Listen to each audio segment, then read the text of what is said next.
Good morning. Welcome to the Unitarian Universalist Society of Schenectady. I'm the Reverend Lynn Gardner, and along with the Reverend Wendy Bartell, we serve as co-ministers here. And because we value welcome and inclusion, the pronouns that work for me are she, her, and they, them. For Reverend Wendy, he, she, or they are too small to hold Wendy's gender identity, so we use Wendy's name when referring to Wendy. It takes a little practice sometimes. In fact, sometimes we both practice doing that with other people's names. It's good for our brains. Like today, we are welcoming a fabulous guest to our pulpit. The Reverend Ashley Horan is with us today. And when we were meeting with Ashley to discuss the service, we also needed to discuss Ashley's travel schedule, food needs, and hotel accommodations. And Ashley was clear on what Ashley needed. Just a little practice. Okay, more about Reverend Ashley in a minute. If you are visiting with us for the first time today, we offer you an especially warm welcome. And you are in for a treat. Our nursery is open this morning for kids 5 and under. While children and youth are always welcome to stay in worship, today is intentionally a multi-generational service. There are activity bags available at the welcome table if that is helpful for your young ones to be able to attend better. Please keep what you color and return the bags after the service. There are a few rocking chairs at the back if that is comforting to anyone. And this circle is T-loop enabled for those with that type of hearing aids. We are growing in our practice of inclusion and request that folks refrain from wearing scented products when coming to church. It allows for more people to be able to breathe. Today's service is a culmination of our stewardship season and the launch of our 125th anniversary. Our special guest, Reverend Ashley Horan, she, her pronouns, serves as the Vice President for Programs and Ministries, charged to oversee and coordinate the UUA's primary programs and ministries in alignment with the UUA's mission and values. A very big job. Previously, Ashley served as the Organizing Strategy Director, where she led the organizing strategy team for Side with Love and its related campaigns, including UU the Vote, which this congregation has participated in. Prior to her work at the UUA, Ashley served as the Executive Director of the Minnesota UU Social Justice Alliance, developed curriculum for Beloved Conversations, and served congregations in Illinois and Wisconsin. She lives in Minneapolis, Minnesota, where she has been coordinating mutual aid, singing in the streets, and showing up for justice. Yes.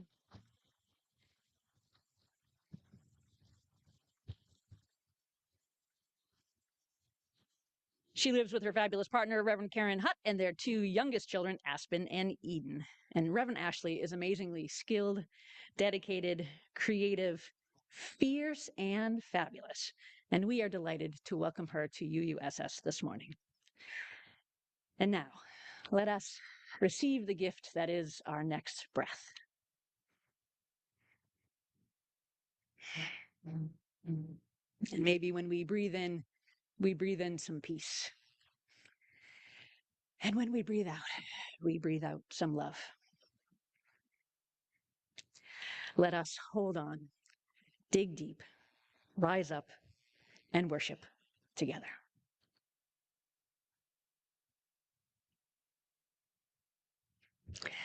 The flaming chalice is a symbol of Unitarian Universalism, with a light of inspiration and hope held in a cup of community, justice, and love. On this celebratory day, we have invited 3 generations of the Jennings family to kindle our chalice. Randy grew up in this congregation where his parents and grandparents were members. While rooted in that history, today, he, his wife Donna, their son Dane, daughter-in-law Kelsey, and grandchild Tara light the chalice with hope for the future. With these words from Michael de Vernon Boblet. May the walls of this house be strong in the face of storms, whether of winds or of words, of thunder or of tyranny. May the windows of this house be clear to the world's light, whether of dawns or of daring, whether of sunsets or of stillness. May the foundations of this house be firm upon the good earth, whether of soil or of sharing, whether of bedrock or of behavior. May the doors of this house be wide to all that come from afar, whether poems or people, whether songs or strangers. May this house embrace, like a graceful chalice, the flame it cannot define or limit, as a heart enshrines hopes larger than its own beating walls. Thank you.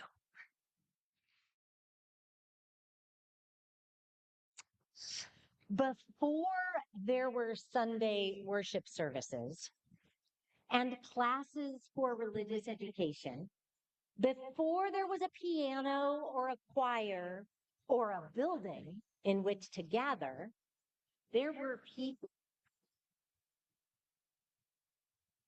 They hoped to start a Unitarian congregation for families who lived in. Your mic's not working. My mic is not working. Okay. Before there were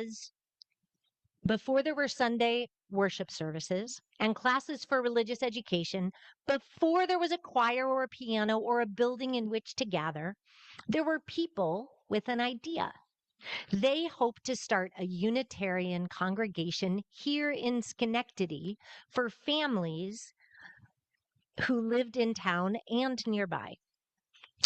And 125 years ago, a group of 11 people with support from the American Unitarian Association did just that. And over the years, parents have brought their kids, or sometimes kids have brought their parents, to be part of this congregation. This week, I asked our kids and youth what they love about UUSS and how they experience this congregation making a difference.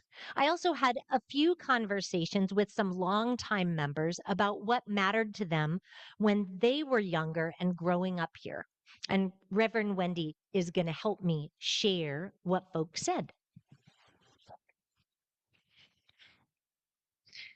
Did you know that we used to be in a different building?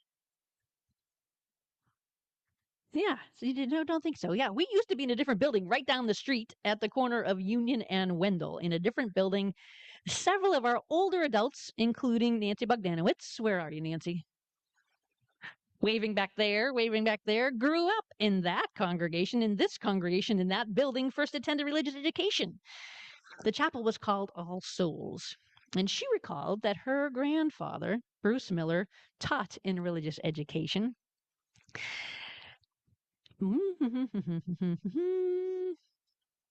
Thank you. And he said it was his job to take the boys on a walk to tell them about nature.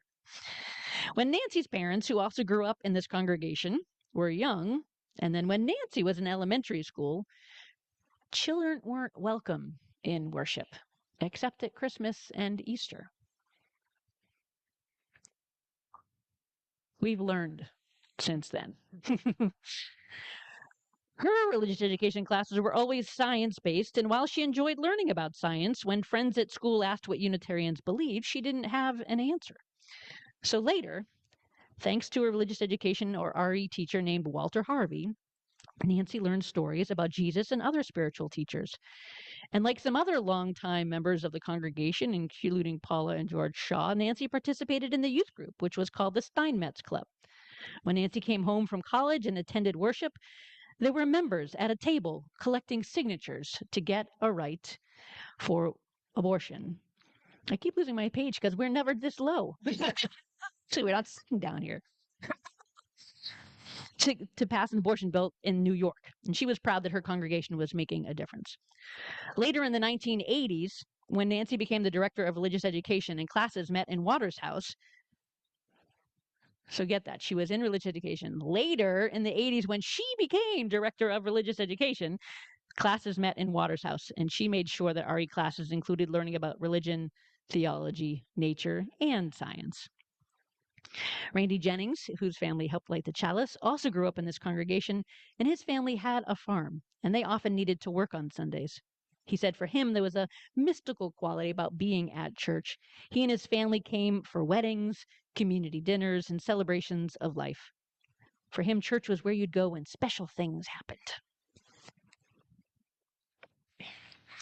Lindsay Holmes Wickert grew up in this congregation too and recalls the senior youth group going to New Orleans after Hurricane Katrina, right after the storm.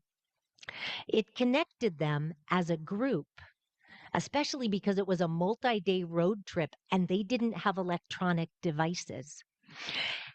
It also exposed her to parts of the country that she had never been to before, and it brought into focus the structural inequality that had only been abstract before then. It was an idea, but then she got to really see what that looked like.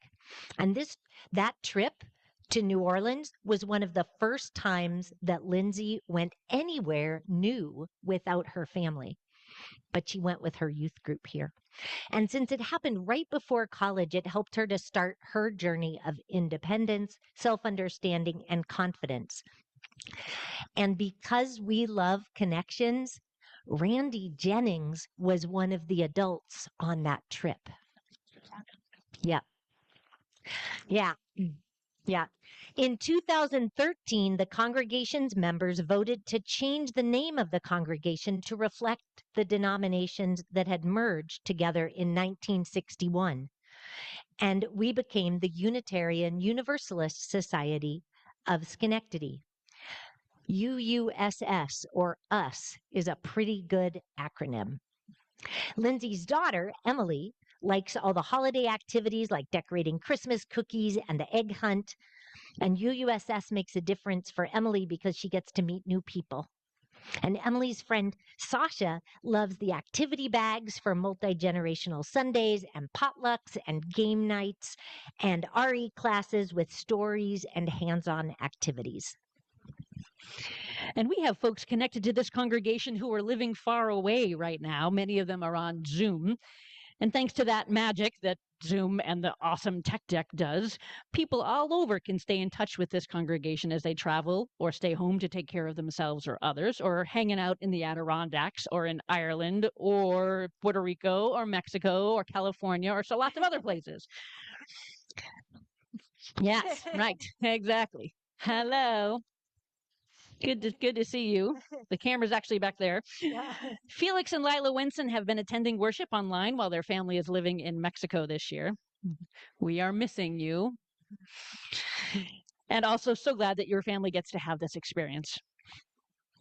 Lila said, one thing that I love about UUSS is that it includes everyone, no matter their age, gender, or background. Everyone is welcome. And UUSS helps me feel included, she says, and always makes me feel loved, especially when I'm having a tough day. Felix shared, I love how each day that I'm at UUSS, I learn something new. I really appreciate every adult that has tried to teach me, my class teachers, my ministers, and my neighbors who teach me things like fossils and bird watching. UUSS makes a difference for Felix because he has met so many people, and that has led to going on a bunch of adventures and learning and finding new places. Good to see you. Making friends at church is a good thing. Not everyone does that, but a lot of people do. And finding a place that welcomes you as you are, even if we don't expect us all to stay exactly the same forever, is also important. And having a place where we can talk about hard things and fun things, deep things and light things are also important. So we're really glad for this opportunity. And I heard from Remy Fagerstrom, who is unfortunately, their family is home ill today, and their younger siblings, Aiden and Declan. Remy appreciates how laid back UUSS is, feels comfortable here, and being with people who have similar values where they can be themselves. Aiden likes RE classes, doing crafts, being with friends, learning history and important stuff. Declan likes the friends he's made in the nursery and says, The teachers are super nice like a mongoose, which may or may not have been inspired by Bluey the dog. Declan's parents report that on Sunday mornings he typically cheers, "We're going to church! Yes!" Aiden, Declan, and Remy all appreciate the egg hunt, gathering of water service, their child dedication ceremony, amazing lunches, stories for all ages, and seeing their Grammy, Christy Moulter, who is also a member of this congregation. Yes, yes, yes, yes. Otis Petrowski, whose mom, Erin, the lifelong UU from Vermont. Yep. Yes, the whole family's here. Says that he likes meeting new, nice people while drinking decaf coffee after service. UUSS makes a difference for him by giving him information about things that aren't talked about in school, like OWL. OWL is short for Our Whole Lives. And for those who are newer, you may not know that every other year we offer age appropriate health and human sexuality classes. Otis's sister, Cheyenne, loves bread communion because she likes to try everyone's bread and learn about their culture, why they made the bread, and what the bread represents to them. UUSS is a safe place where Cheyenne feels welcome. Youth group member Ollie Lovegrove says at UUSS, no one is ever left out, which helps everyone feel more connected. At church, we create a safe space for everybody to join. We hope that is true. As your co-ministers, one of the things that we love in this congregation is you. And the ways that we can make a difference together. Big differences, small differences. Some of you have helped paint stones for UU the Vote campaign. Some have helped collect food or toiletries and warm weather gear. Some of you have made cool, creative things at homemade holidays.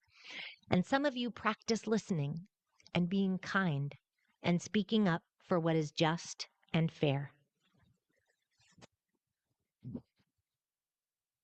For 125 years, this congregation has been a liberal religious presence in Schenectady, so folks could learn, worship, grieve, celebrate, and live our values in the world.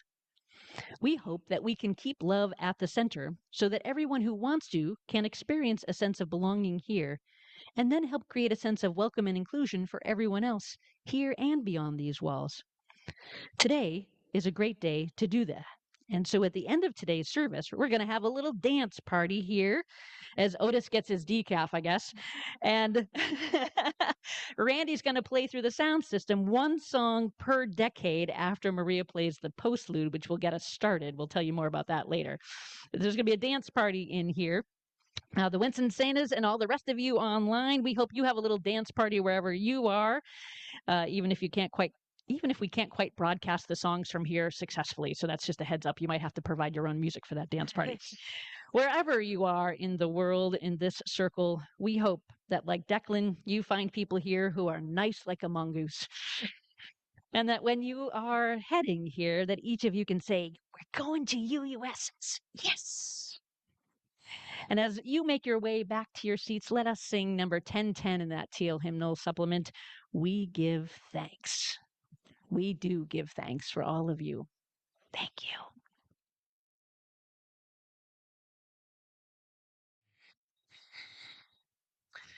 On the morning of January 7th, I was in a regularly scheduled Zoom meeting when the neighborhood signal chat rapid response started to blow up. It said active kidnapping happening at Green Central Elementary about a block from my house. Observers needed immediately.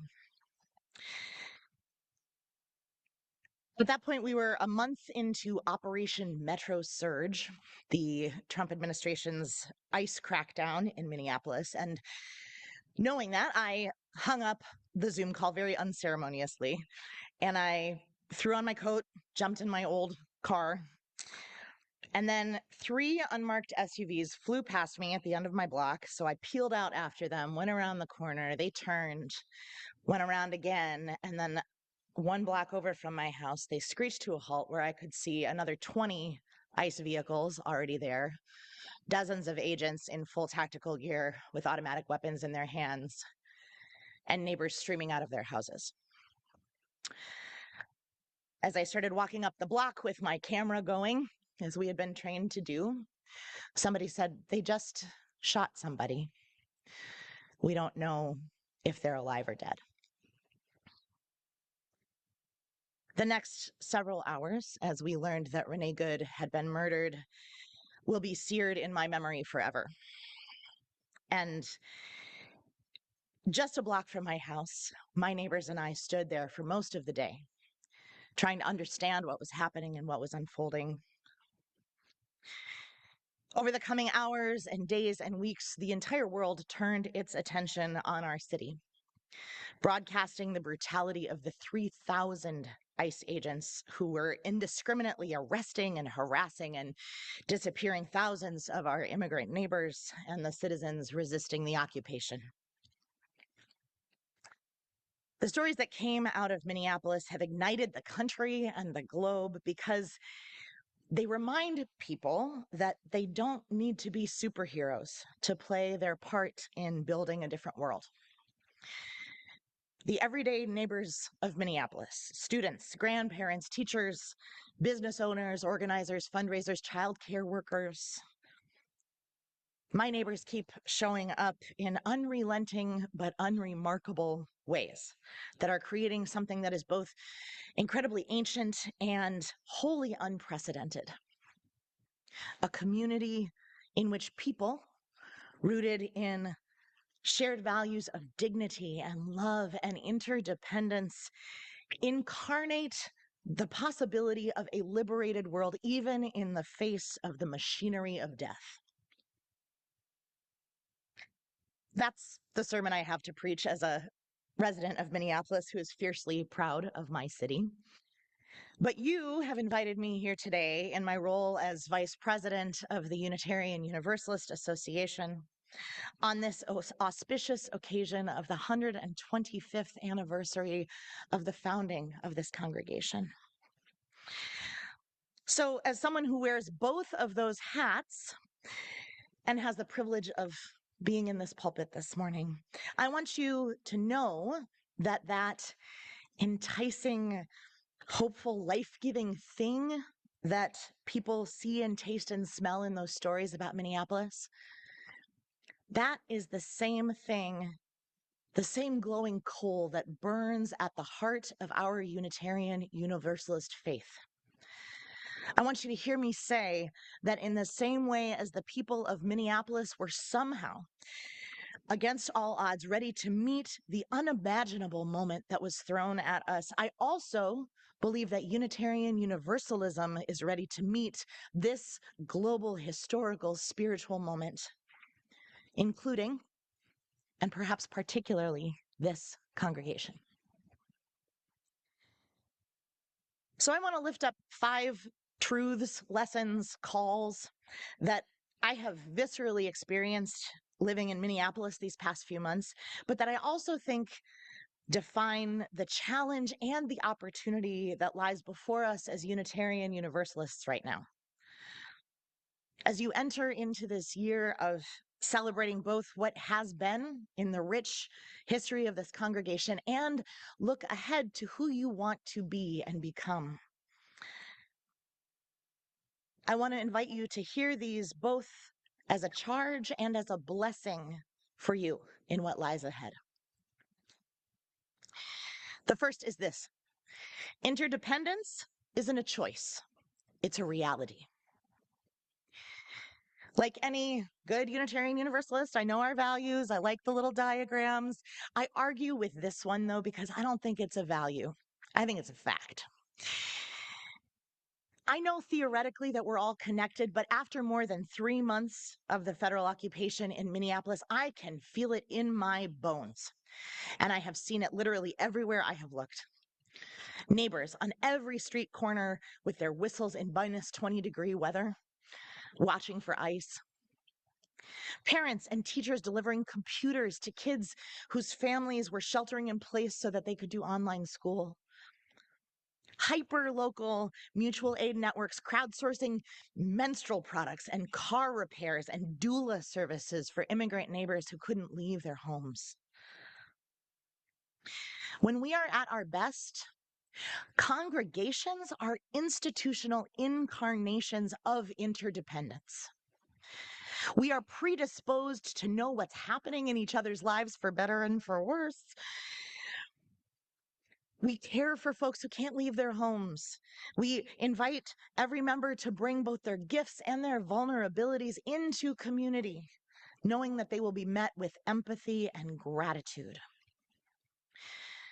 So for Unitarian Universalists, this is a profoundly important time to remember that not only are we intimately intertwined with one another within the walls of the church, we are a part of the Unitarian Universalist Association of Congregations, the UUA, a network of 1,000 congregations and covenanting communities who share not only core values, but systems and infrastructure and resources.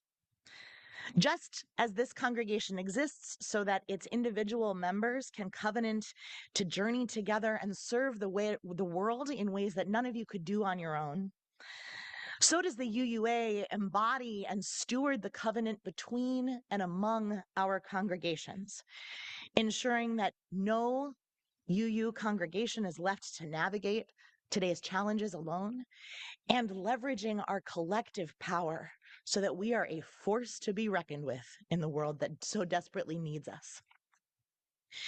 In Minneapolis, I have watched block-level signal threads and rapid response teams emerge to provide for the households on their own streets. But the magic is when those chats connect with each other and weave a network that blankets the entire city, that makes sure that no one is left behind. Perhaps you've heard the song out of Minneapolis, "No one is getting left behind this time." That's how we are practicing the world right now. Similarly, vibrant congregations like this one are serving your local communities faithfully all over the country. But this moment calls us to remember that we are part of a national association that provides the infrastructure that allows congregations to remain resilient, grounded, and connected. Which brings me to number 2. Generosity is salvific. Shortly after the ICE surge started in December, it became really apparent that this was both a humanitarian crisis and an economic one. With thousands of neighbors unable to leave their homes for fear of being snatched, and many small businesses shuttering their doors, we estimate $47 million a month in lost wages, $210 million a month in overall economic impact.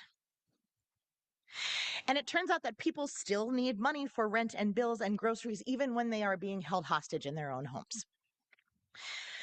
So, literally everyone I know in Minneapolis gave money, donated food, provided in-kind services. They gave sacrificially and quickly, and they continue to do so because it's not over. But not only that, what I want to tell you about is the people around the world who have also wanted to help and show up. They poured money into the dozens of mutual aid funds that were popping up. They sent money to organizations doing frontline work. And so many people sent direct donations. I personally received almost $50,000 in small $5, $10, $100 donations from folks who just wanted me to put it in the hands of people who needed it. People who needed to pay their phone bill, bond somebody out of immigration detention, stave off eviction. But let me tell you what I never heard, not even once. How do you know that family really needs it? What if they're scamming you? Nobody asked me, I know you said send money via Venmo, but will I be able to get the tax write-off if it doesn't go through a 501c3? Never once. I believe this happened because in times of true crisis, cynicism is the first thing to burn away. We know innately that because we are so interdependent, it is our responsibility to care for each other, which actually means treating our resources like they are collective. Knowing that when we support the survival and thriving of the whole, we are not saving them, we are saving us. I want to thank you, beloveds, like my boss, Sophia, up there, for being a congregation that knows and lives this and trusts it so deeply that you are part of something larger than just yourselves. This morning, you wrapped up your pledge drive, we hope, and you gave generously because you know it matters that this congregation exists. Thank you. But I also want to thank you for being, as Reverend Dr. Sophia said, one of our top 50 honor congregations in the UUA. You are among the most generous, and you have been for decades. And that is what allows the UUA to be the public moral voice of the faith, doing things like suing the Department of Homeland Security, as we are right now, to keep ICE out of churches and schools and hospitals. Your generosity funds UUA resources that transform the world, like Our Whole Lives, like Mosaic, like our new virtual hymnal. Your generosity supports the credentialing of the next generation of religious professionals, the field staff who support our congregations on the ground, and the distributed justice work of Side with Love and our programs like UU the Vote. Because of your generosity, Unitarian Universalism is thriving and powerful in an interdependent force of transformation in this beautiful and broken world. Generosity is salvific, and you are part of that salvation. Thank you. Which brings me to number 4. Nope, number 3. There we go. And hear me, this is a little hard to hear, but I want to say it and then I'll explain what I mean. Nobody is coming to save us. I know that sounds kind of dire, but I want to say it's actually deeply liberating. When we understand that we are the ones we've been waiting for, we get very clear very quickly that we are each other's responsibility and each other's salvation. That courage and generosity are non-negotiable. That instead of complaining about what we wish someone else were doing, we just need to invent the solutions ourselves. And that this kind of responsibility is profoundly collective because together we are greater than the sum of our individual parts.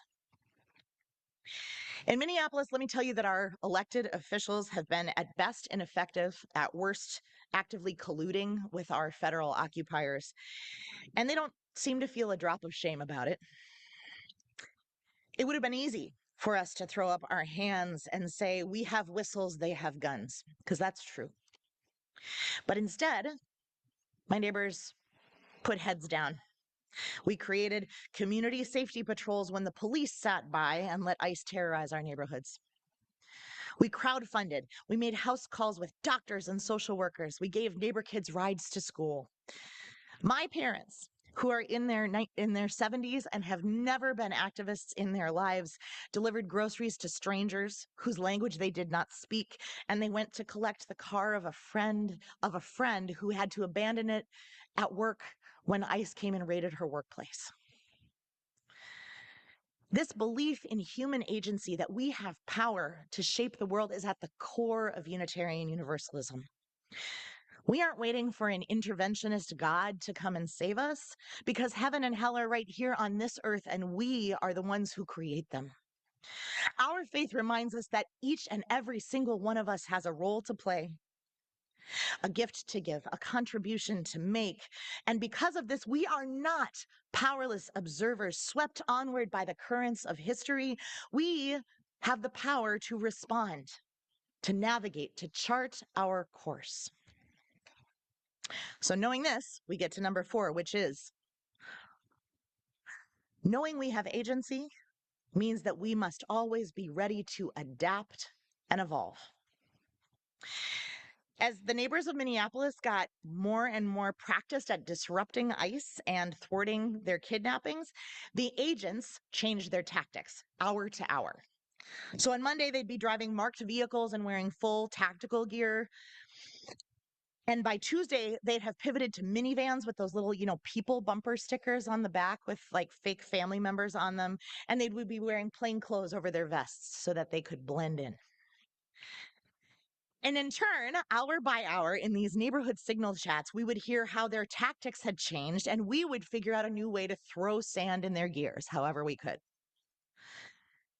Friends, you know as well as I do that we are living through unprecedented times. COVID, climate crisis, rising authoritarianism, the seismic shifts in the religious and political landscape of the United States.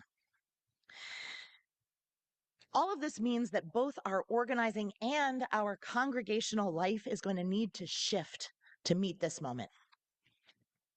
What worked 10 years ago for religious education, for fundraising, for governance or spiritual practice or worship, these things might not be what we need anymore. But when we keep our eyes on our ultimate commitments, our mission, be it protecting our neighbors or leveraging our UU values as our toolkit for liberation for a world on fire, we become less attached to the way we've always done the thing and more focused on what we need to do to meet our goals. Which brings me to my final charge, which is this. When there were 3,000 ICE agents on the street of Minneapolis, for comparison, there were only ever 600 in Chicago at the height of their surge. We were losing dozens of people a day, no matter how many thousands of us were in the streets resisting.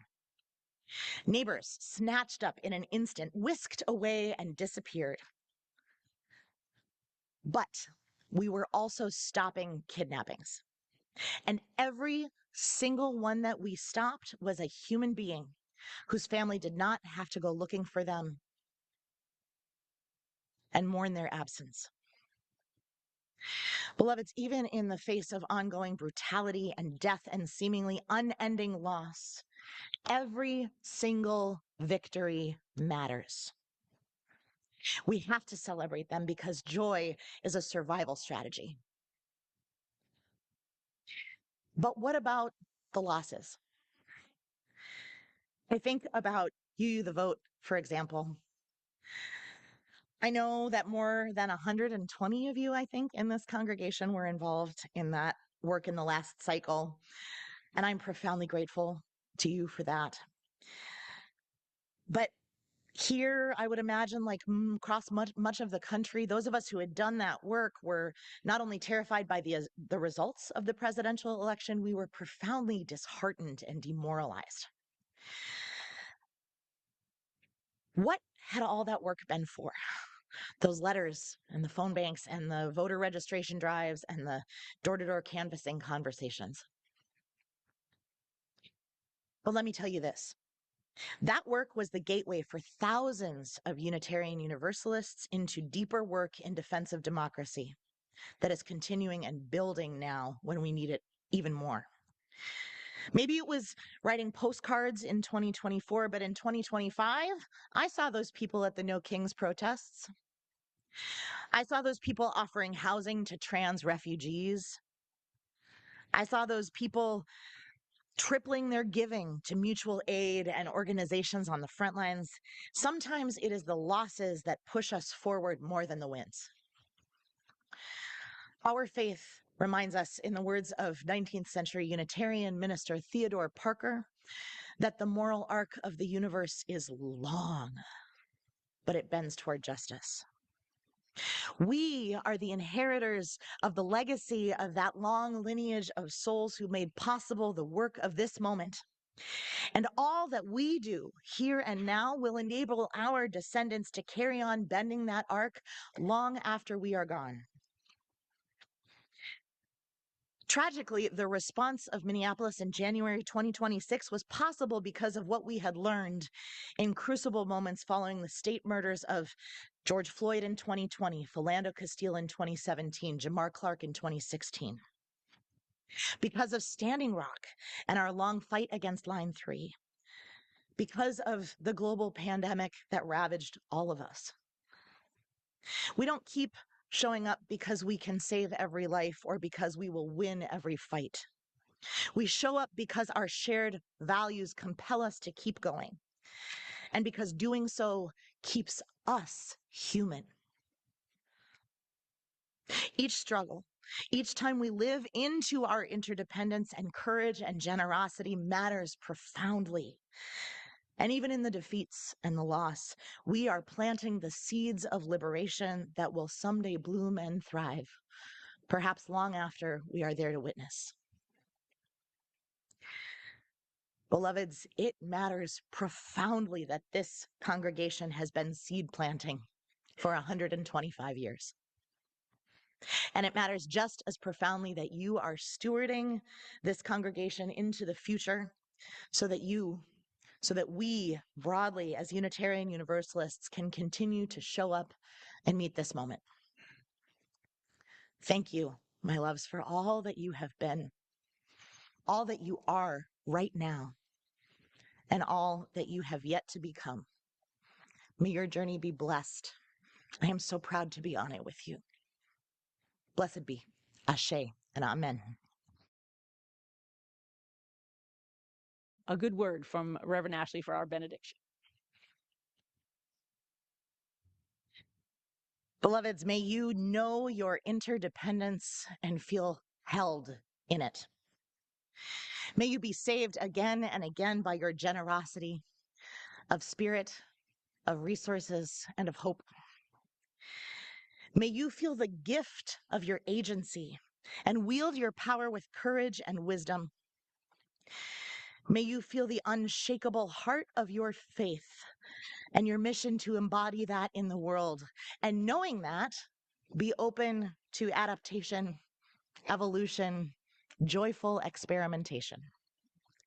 And may you know how much it matters that you keep going, struggling, blessing the world, keeping one another human, and building a world in which all of us can be free and thrive. Congratulations on these first 125 years, beloveds. Go in peace with courage and with hope. Amen. Amen.